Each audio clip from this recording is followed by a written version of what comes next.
అందరికీ నమస్కారం అండి. ఇంతకుముందు వీడియోలో మనం సీనియర్ సిటిజన్స్ కోసం కొన్ని విషయాలు చెప్పుకున్నాము. ఎలా పరిశుభ్రత విషయంలో కానీ ఇతరులతో కలిసిపోవడం, అంటే మనకంటే చిన్నవాళ్ళతో కూడా కలిసిపోవడం, పిల్లలు మనతో అన్ని విషయాలు షేర్ చేసుకునే విధంగా వాళ్ళతో మనం ప్రవర్తించడం, ఇలాంటివన్నీ చెప్పుకున్నాం. అయితే ఇంకా కొన్ని విషయాలు చెప్పాలి. అవేంటంటే, కొంతమంది తినేటప్పుడు చాలా పెద్దగా శబ్దం చేస్తూ ఉంటారు. మనం యంగ్గా ఉన్నప్పుడు అట్లాంటివి పట్టించుకుంటాం, చాలా పట్టించుకుంటాం. మనం ఎలా తింటున్నాము, మనం ఎలా ఉంటున్నాము, మనం ఎలా కనిపిస్తున్నాము అనేది మనం యంగ్గా ఉన్నప్పుడు, అంటే వృద్ధాప్యంలో అడుగు పెట్టినంతకు ముందు చాలా కేర్ఫుల్గా ఉంటాం. ఎవరేమనుకుంటారో, మనం తినే పద్ధతి కానీ, మనం నీళ్లు కానీ, కాఫీ కానీ, పెరుగన్నం కానీ తినే పద్ధతి కానీ, ఇదంతా అందరూ ఏమనుకుంటారో అని జాగ్రత్త పడుతూ చాలా శుభ్రంగా తింటాం. కానీ ఇప్పుడు ఒక స్టేజ్కి వచ్చాక, ఒక ఏజ్లో ఉన్నాక అది పట్టించుకోం మనం. ఎందుకంటే నిజంగా చెప్పాలంటే మన గురించి మనం ఆలోచిస్తుంటాం, పరధ్యానంగా ఉంటాం. కానీ ఇతరులు మన గురించి ఏమనుకుంటున్నారో, ఇతరులని అంటే మనం ఇతరులకి చక్కగా కనిపించాలి, బాగా కనిపించాలి అనేది అంతగా పట్టించుకోము. ఒకప్పుడున్న తాపత్రయం ఇప్పుడు ఉండదు. అందుకని ఈ విషయంలో కూడా జాగ్రత్త తీసుకోవాలి. ఎందుకంటే చూడండి, కొంతమంది తినేటప్పుడు చాలా పెద్దగా శబ్దం చేస్తూ ఉంటారు. చప్పరిస్తూనో, తింటూనో, నములుతూనో శబ్దాలు క్లియర్గా వినిపిస్తూ ఉంటాయి ఎదుటి వాళ్ళకి. అలాగే కాఫీ కానీ, పెరుగు కానీ ఏదైనా తాగేటప్పుడు జుర్రుకుంటారు. ఆ శబ్దం కూడా చాలా ఇతరులకి ఇరిటేటింగ్గా ఉంటుంది. అది మన ఇంట్లో వాళ్ళ వరకు పర్వాలేదు, ఎందుకంటే ఇంట్లో కాకపోతే ఇంకెక్కడ స్వేచ్ఛగా ఉంటాం మనం. కాబట్టి ఇంట్లో మన ఫ్యామిలీ మెంబర్స్ ముందు ఎలా ఉన్నా కూడా వాళ్ళు మనల్ని యాక్సెప్ట్ చేస్తారు. కానీ బయటకు వచ్చినప్పుడు అదే అలవాటుగా మారిపోయిందనుకోండి. అందుకని కొంచెం జాగ్రత్త పాటిస్తే ఈ విషయాల్లో బాగుంటుంది. లేకపోతే ఇంట్లో ఏమీ అనుకోకపోయినా మన ఇంట్లో వాళ్ళు మనం బయటకు వెళ్ళినప్పుడు మనం ఇలా చేస్తుంటే మనం చూసి వాళ్ళు చిన్నబుచ్చుకుంటారు, ఎవరెక్కడ మన గురించి కామెంట్ చేస్తారో అని. అర్థం చేసుకుంటారు కదా. అట్లాగే ఇంకొక విషయం, చాలా చాలా ముఖ్యమైన విషయం ఏంటంటే, సీనియర్ సిటిజన్స్ అంటే 50 నుంచి మొదలవుతుంటుంది. 60 దాటాక ఇంకా మనం సీనియర్ సిటిజన్స్గా పిలువబడతాం. కాబట్టి చాలా జాగ్రత్త వహించాల్సిన విషయం ఏమిటంటే, నడిచేటప్పుడు జాగ్రత్తగా నడవటం. ఏం కాదు అని ఎక్కువ మనం ఫాస్ట్గా నడవడం అలాంటివి చేయకూడదు. ఇంకొకటి ఏంటంటే, 90% మనుషులకి ఒకప్పుడు బాగా పనిచేసి అలసట అనేది లేకుండా చాలా తమని తాము బిజీగా ఉంచుకుంటూ పనిచేస్తూ ఉండే వాళ్ళందరికీ కూడా, ఉత్సాహంతో ఉండే వాళ్ళందరికీ కూడా ఈ వృద్ధాప్యంలో 60 దాటాక తమ వయసు గుర్తుండదు. అదే ఉత్సాహం కంటిన్యూ అవుతుంది. అలాగే ఏదో ఒక పని చేస్తూ ఉండాలి, నేను ఎప్పుడూ ఒకేలాగా చురుకుగా ఉండాలి, యాక్టివ్గా ఉండాలి అని తాపత్రయపడుతుంటారు. ఆ ఉద్దేశంతో వాళ్ళు ఖాళీగా ఉండలేరు. అది కూడా ఒక రీజను. కొంతమంది ఏమో తాము ఇంకా చిన్నవాళ్ళమే, ఇంకా ముసలితనం రాలేదు అని తమని తాము మభ్యపెట్టుకోవడం అని కూడా అనుకోవచ్చు, లేదా తమని తాము ఎంకరేజ్ చేసుకోవడం కోసము ఎప్పుడు అదే పనిగా పనిచేస్తూనో, ఉత్సాహంతోనో ఏదో ఒకటి చేస్తూ ఉంటారు. అలా ఒక రకమైతే, ఇంకొక రకం వాళ్ళు ఏంటంటే, వాళ్ళు నిజంగానే చురుకుదనం ఉంటుంది, కానీ వాళ్ళ వయసుని గుర్తుపెట్టుకోరు. వాళ్ళు ఎందుకు ఎప్పుడు పనిచేస్తూ ఉంటారంటే, వాళ్ళకి అలా చేస్తున్న కొద్దీ ఎనర్జీ లెవెల్స్ పెరుగుతూ ఉంటాయి. ఈ రకంగా 2-3 రకాల వాళ్ళు ఉంటారు. పని ఎప్పుడు చేస్తూ, నిరంతరం శ్రమిస్తూ, హాయిగా అందులోనే ఆస్వాదించేవాళ్ళు, ఆ పనిలోనే చాలా ఎంజాయ్మెంట్ దొరుకుతుంది వాళ్ళకి. అలా ఉంటారు. అయితే ఇక్కడ మనం ముఖ్యంగా శ్రద్ధ తీసుకోవాల్సింది ఏంటంటే, మన వయస్సు మన మనసుకి గుర్తు ఉండదు, కానీ శరీరానికి గుర్తుంటుంది. ఇక్కడ తేడా వస్తుందండి. ఇది కొంచెం జాగ్రత్తగా మనం అర్థం చేసుకోవాలి. ఎందుకంటే మనసు వేరు, శరీరం వేరు. మనసు ఎప్పుడు కూడా ఏదో ఆలోచిస్తుంటుంది. ఇంకా ఉత్సాహంగానే ఉన్నాను అని గబగబా అప్పటి స్పీడ్తోనే పనిచేయడానికి ప్రయత్నిస్తే బ్యాలెన్స్ అవుట్ అవుతుంటుంది ఒక వయసు వచ్చేసరికి. అది గమనించండి.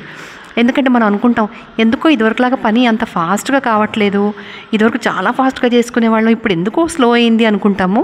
స్లో అవ్వడానికి కారణం ఏంటంటే, నడక మారిపోతుంటుంది మనది, కొంచెం బ్యాలెన్స్ అవుట్ అవుతుంటుంది. అది మనకు తెలీదు. కానీ తెలియకపోయినా, అంటే మనం గుర్తించకపోయినా, శరీరం ఏం చేస్తుందంటే జాగ్రత్తగా నడుస్తుంటుంది. ఎక్కడ జారి పడతామో అన్నట్టు కొంచెం జాగ్రత్తగా నడుస్తూ ఉండడం వల్ల అది స్లో అయిపోతుంది. అది అసలు రీజను.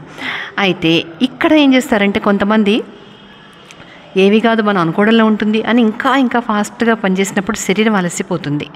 దానికి రకరకాల జబ్బులు వస్తుంటాయి.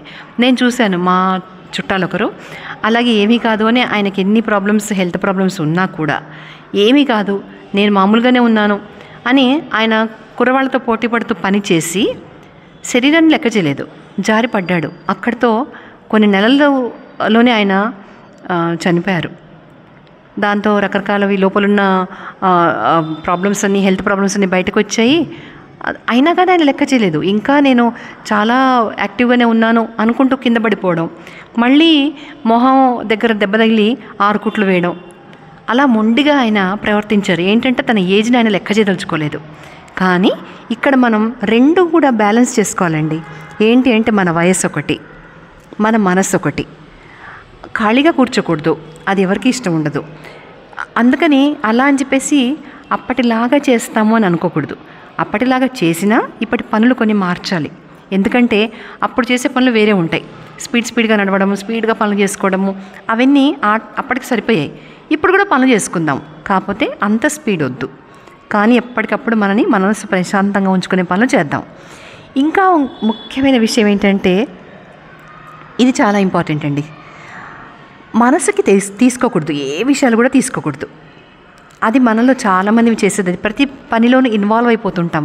పనిలో ఇన్వాల్వ్ అయితే తప్పులేదు, కానీ ప్రతి ఒక్కరి విషయంలో మనం జోక్యం చేసుకుంటూ ప్రతి ఒక్కరి విషయాల్లోనూ మనం ఇన్వాల్వ్ అయిపోతాం. అది తప్పు. అందరూ మనం చెప్పినట్టు వినాలి, లేదా ఇంకొకరు మన విషయంలో ఏదో హర్ట్ చేశారు, ఇలా అన్నారు, ఎందుకు ఇంకా ఎన్నాళ్ళు పట్టించుకుంటాం మనం? దానివల్ల మనశ్శాంతి పోతుంది. ప్రతి విషయాన్ని కూడా మనము లైట్గా తీసుకో అని మన యంగ్స్టర్స్ అంటుంటారు చూడండి, లైట్ తీసుకోపోయి ఏం కాదు అని. ఎంత పెద్ద ప్రాబ్లం అయినా పిల్లలు అలా లైట్ తీసుకుంటారు. ఇప్పుడు మనకి అదే వయసు. సీనియర్ సిటిజన్స్ అందరూ కూడా ప్రతి విషయాన్ని లైట్గా తీసుకోవాలి. ప్రతి వాళ్ళు మనని ఏదో అన్నారు, వాళ్ళు ఏదైనా పొరపాటున వాళ్ళు మాట్లాడుకున్న నన్నే అన్నారు, ఇవన్నీ వద్దండి. మన మనశ్శాంతి పాడు చేసుకునే విషయాలు ఆలోచించొద్దు. ప్రతి ఒక్కరిని కూడా మనసుకు తీసుకోవద్దు. ఇప్పుడు బంధాలన్నీ కూడా వదిలించుకునే సమయం ఇది. ఈ మాటకి ఎవరు బాధపడకండి, నేను నెగిటివ్గా చెప్పట్లేదు. వైరాగ్యంలో 2 రకాలు ఉంటాయి. ఒకటి ఏంటంటే, ఎందుకు మనని ఇలా చూస్తున్నారు అందరూ, ఇంతే మనుషులందరూ కూడా ఇంతే, మన కాలం అయిపోయింది అని బలవంతంగా వైరాగ్యం తెచ్చుకోవడం. ఇది వైరాగ్యం కాదు, విషాదము, నైరాస్యము. కాబట్టి ఈ టైప్ కాదు. వైరాగ్యం అంటే ఏది పర్మనెంట్ కాదు. మన బంధాలన్నిటికీ మనం న్యాయం చేసాము, ఇక హాయిగా మనం ఫైనల్గా ఎక్కడికి వెళ్ళిపోవాలో అక్కడి గురించి ఆలోచించాలి అనే విషయం. ఒకటి ఆలోచించండి, పొరుగురికి ఎక్కడికో వెళ్ళిపోతాము, ఎప్పటికీ అక్కడే సెటిల్ అయిపోతాము అని మనం అనుకుంటాము. ఒక్కొక్కసారి కొన్ని పరిస్థితుల రీత్యా ఇక పర్మనెంట్గా వేరే కంట్రీకి పోని వెళ్ళి అక్కడ సెటిల్ అయిపోతున్నాము, మళ్ళీ ఇక్కడికి రాము అనుకున్నప్పుడు అక్కడ ఏం దొరుకుతుంది, ఎలా అడ్జస్ట్ అవ్వాలి, ఎలా బ్రతకాలి, అక్కడ ఎంత హ్యాపీగా ఉండాలి, అక్కడ హ్యాపీగా ఉండాలంటే మనం ఏం చేయాలి, ఇలా అన్ని అరేంజ్మెంట్లు, అన్ని విషయాలు అక్కడి గురించి ఆలోచిస్తాం. ఎందుకంటే ఇది వదిలిపెట్టిపోతున్నాం కాబట్టి. మరి అదే విషయము 60 దాటాక మనం ఎక్కడికి వెళ్ళాలో దాని గురించి ఆలోచించాలి కదా. మరి ఇంకా వీళ్ళతో మనకు పనే ఉంది, హాయిగా వాళ్ళందరికీ చేయాల్సినవి చేసేసాము. ఇంకా సొసైటీలో ఎవరో మనని అవమానించారు, ఎవరో మనని ఏదో అన్నారు, వాళ్ళు మనం చూసి మొహం మార్చుకొని లైట్ తీసుకోండి, నష్టమేముంది ఎవరి మొహం మార్చుకుంటే మాత్రం కదా. ఇది ఆలోచించండి మీరు. దాంతో మన మనశ్శాంతి ఎంతో మిగులుతుంది. ఎందుకంటే వీళ్ళందరినీ మనం వదిలిపెట్టిపోయే సమయం ఒకరోజు వస్తుంది, అది మాత్రం తప్పదు. పుట్టాము అంటే వెళ్ళిపోవడం ఖాయం. ఆ డేట్ కూడా ఒక చోట రాసే ఉంది. కాబట్టి దానికి సంబంధించిన అరేంజ్మెంట్స్, ప్రయాణాన్ని సర్దుకోవాలంటే అక్కడికి వెళ్ళాక ఏమి ఇబ్బంది పడతామో అన్నీ సర్దుకోవాలి, ఏదీ మర్చిపోకూడదు అనే తాపత్రయంతో సర్దుకుంటాం కదా. అదే పని పరదేశానికి వెళ్ళేటప్పుడు పర్మనెంట్గా చేసుకునే అరేంజ్మెంట్స్ పరలోకానికి వెళ్ళేటప్పుడు కూడా చేసుకోవాలి కదా. అన్నిటికంటే ముఖ్యంగా మనకు అత్యంత ఆత్మీయులు, పర్మనెంట్గా మనం ఎవరితో ఉండిపోవాలో ఒకళ్ళు అక్కడ మన కోసం ఉన్నారు, భగవంతుడు.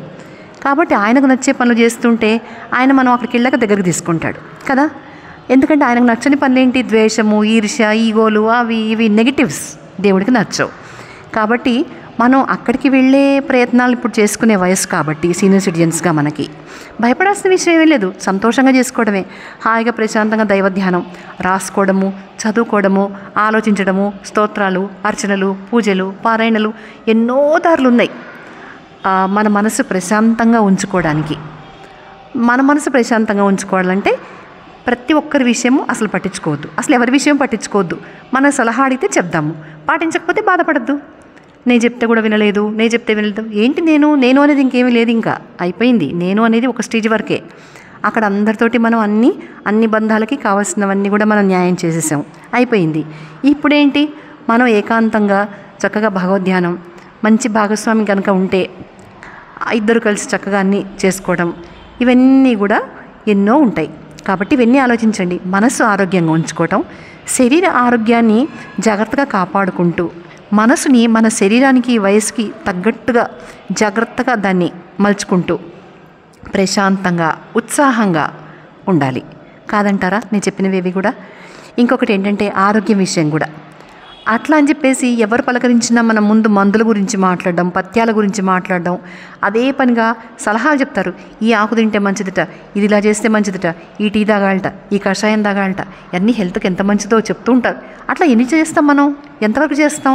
ప్రతి ఒక్కరూ యూట్యూబ్లోనో వాట్సాప్లోనో ఏదో ఒకటి పెడుతూనే ఉంటారు. అలా ఎన్ని చేస్తాం మనం? అందుకని మనం చేసేవి మామూలుగా చేసుకుంటూ, అవసరమైన చోట డాక్టర్లని సంప్రదింపులు చేసుకుంటూ, వాళ్ళు చెప్పిన జాగ్రత్తలు పాటిస్తూ, చక్కగా ఆరోగ్యం కాపాడుకుంటూ, సమాజానికి వీలైనంత వరకు సేవ చేస్తూ, మన అహంకారాన్ని నేను ఇంకా నన్ను వీళ్ళందరూ గొప్పగా గుర్తించాలి అనేది వదిలిపెట్టేసి హాయిగా ఉన్నాం అనుకోండి, అందరూ మనని వాళ్ళే గౌరవిస్తారు. అయితే మనం ఆ సమయానికి ఈ మెచ్యూరిటీ లెవెల్స్కి మనం చేరాక ఎవరు గౌరవించినా మనకొకటే, ఎవరు మనని ఈసడించినా కూడా ఒకటే, ఆ స్టేజ్కి వచ్చేస్తాము. ఇవన్నీ కూడా వృద్ధాప్యంలో తీసుకోవాల్సిన జాగ్రత్తలు, సూచనలు, మనిషి సంతోషంగా ఉండడానికి, ఆరోగ్యం కాపాడుకోవడానికి, ఇవన్నీ కూడా చాలా సూత్రాలు. ఇంకొకటి ఏంటంటే, నా వల్ల కాదు వాకింగ్ చేయడము అని అనకండి, మన వల్ల అన్నీ అవుతాయి. అదే ఎవరన్నా ఫంక్షన్కి పిలిచారనుకోండి, ఎంత ఓపిక లేకపోయినా కూడా ఎలాగోలా తయారై వెళ్తాం కదా. ఒక ఏజ్ వచ్చినా కూడా ఎవరన్నా ఫంక్షన్కి పిలిచారంటే సంతోషంగా వెళతాం, అప్పుడు ఓపిక వస్తుంది కదా. మరి మన కోసం మనం ఒక వ్యాయామం చేయడానికి, మన కోసం మనం వాకింగ్ చేయడానికి టైం ఉండదంటారా? చెప్పండి. మన ఆరోగ్యం కోసం మనసుకి కూడా ఎంతో సంతోషం ఇస్తుంది వ్యాయామం. పొద్దున కొంచెం వ్యాయామం, సాయంత్రం వాకింగ్ చేస్తూ హాయిగా మనసు ప్రశాంతంగా ఉంచుకుని, శరీరానికి అతి బరువు పనులు చెప్పకుండా, దాన్ని అతిగా కూడా సుఖపెట్టకుండా, ఎక్కడికైతే మనం వెళ్ళాలో అక్కడికి అరేంజ్మెంట్లు చేసుకుంటూ ఉంటే వృద్ధాప్యం చాలా చాలా సుఖంగా ఉంటుంది. మనం ఫిజికల్గాను మెంటల్గాను హెల్దీగా ఉండడం మాత్రమే కాదు, దాంతో మనకి ఏమంటారంటే ఒక గ్రేస్ కూడా వస్తుంది. మనతో మాట్లాడాలని, మన దగ్గర ఎన్నో నేర్చుకోవాలని చిన్నవాళ్ళందరూ కూడా వాళ్ళే మన దగ్గరికి వస్తారు. లేకపోతే మనం కనుక చాదస్తంగా బిహేవ్ చేసి నేను చెప్పింది అందరూ వినాలి, నేను చెప్పింది వీళ్ళు వినడం లేదు అని సాధింపులు, వెనకాల పట్టాలు, సనగడాలు, గొనగడాలు, ఇలాంటివన్నీ చేస్తూ మన మైండ్ నెగిటివ్గా చేసుకుంటే ఆ ఇంప్రెషన్ ఎదుటి వాళ్ళ మీద పడి వాళ్ళు మనల్ని ఎప్పుడూ లెక్క చేయరు. ఈ విధంగా చిన్నవాళ్ళందరూ మనల్ని అవాయిడ్ చేయడానికి చూస్తారు. అదే మనం పెద్దరికంతో సంయమనంతో ప్రశాంతంగా ఉంటే, మనం శాంతంగా ఉంటేనే ఎదుటి వాళ్ళు మన సలహాలు అడుగుతారు, మన దగ్గరికి దేనికైనా సంప్రదింపులకు వస్తారు. మనం ఎప్పుడూ విసుగులో ఫ్రస్ట్రేషన్లో ఉన్నాం అనుకోండి, ఏదో కోల్పోయినట్టుగాను, అప్పుడు మన దగ్గరికి రావడానికి భయపడతారు. అందుకే యంగ్స్టర్స్ పెద్దవాళ్ళ దగ్గర రావడానికి చాలామంది ఉత్సాహం చూపించరు. ఓకేనా? ఈ వీడియో మీకు నచ్చితే లైక్ చేయండి, అందరికీ షేర్ చేయండి ఇది మీకు బాగుంది అనుకుంటే. ఇందులో నేను ఎవరిని నొప్పించడానికి కానీ ఎవరిని దృష్టిలో పెట్టుకుని కానీ చెప్పలేదండి. అక్కడక్కడ కనిపించే సంఘటనలన్నీ కూడా అబ్జర్వ్ చేయడం నాకు అలవాటు. ఆ అబ్జర్వేషన్లో నాకు ఏవైతే వచ్చినాయో దృష్టిలో అవన్నీ వీడియోలు చేస్తూ ఉంటాను, అంతే. అదిను ఇంకొక చిన్న మాట తప్పుగా భావించకండి. మాట్లాడేటప్పుడు తుంపర్లు ఎదుటి వాళ్ళ మీద పడకుండా కూడా చూసుకోవాలి. ఎందుకంటే పళ్ళు వెడల్పుగా అవుతాయి, ఇప్పుడు పళ్ళ మధ్య ఖాళీ సందులు వస్తాయి, అందుకని మాట్లాడేటప్పుడు తుంపర్లు ఎదుటి వాళ్ళ మీద పడతాయి. ఒకసారి పాపం గుళ్ళో ఒక ఆయన కనిపించారు నాకు, ఎవరితోనో మాట్లాడుతున్నాడు. ఆ మాట్లాడుతున్నంతసేపు ఆయన తింటున్న ప్రసాదం అంతా ఎదుటి వాళ్ళ మీద చిందుతోంది. ఇంకా మీరు ఊహించే ఉంటారు రీజన్ ఏంటో, ఇప్పుడే చెప్పాను కదా. కాబట్టి ఇవన్నీ కూడా మనం జాగ్రత్తలు తీసుకుందాం. ఎవరిని కూడా కించపరచడానికి కానీ పర్సనల్గా ఎవరిని దృష్టిలో పెట్టుకుని కానీ నేను చెప్పట్లేదండి. ఇందులో తప్పులు ఏమన్నా ఉండి ఎవరి మనసులో నొచ్చుకుంటే మాత్రం క్షమించండి. Thank you.